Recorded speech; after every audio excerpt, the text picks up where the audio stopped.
Miljonääri ansaitsee 150 puntaa päivässä, tytön tienesti onna puoli kruunua. Kuka väittää Eli hän tämän? tarjoaa minulle 2/5 tuloistaan. Miljonääri... Siinä tehdään ihmiskoe.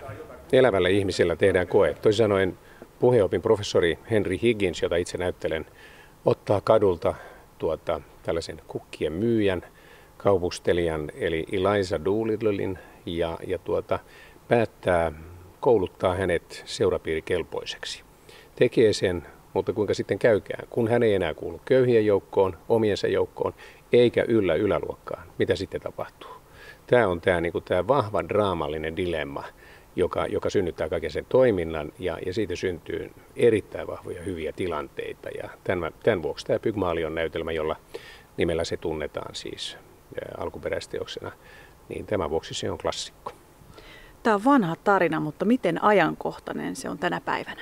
No kyllä se on sillä ajankohtainen, että vuonna 1913, kun tämä tuli ensi-iltaan, niin 1% väestöstä omisti 70% kaikesta varallisuudesta Brittein saarilla. Ja eriarvoisuus oli niin kova, että silloin syntyi käsite yläluokka ja muut luokat.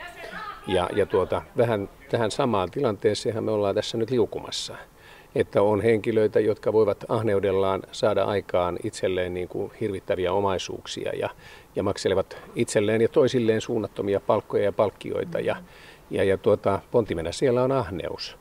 Tässä näytelmässä on itse asiassa kolmenlaista moraalia. Siinä on tällaista Henry Higginsin tällaista nietzscheläistä yli-ihmismoraalia, joka tahtoo todistaa, että ihminen itse kykenee mihin tahansa, jos on tahtoa. Sitten on olemassa Elizan moraalia, joka on ikään kuin sellaista kirkasta, kestävää humanismia, joka luottaa ihmisyyteen, ystävällisyyteen, rakkauteen ja tasa-arvoon, vapauteen, tällaisiin asioihin. Ja sitten on Elizan isän roskakuskimoraali. Hän on siis ammatiltaan roskakuski ja sen moraalin peruste on se, että ihminen on juuri niin moraalinen kuin hänellä on varaa.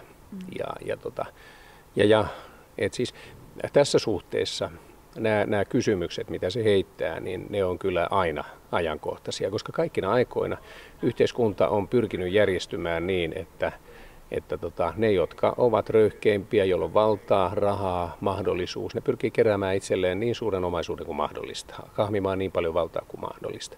Ja siksi tietysti yhteiskunnassa pitää olla läpinäkyvyyttä, pitää olla vastavoimia ja niin poispäin.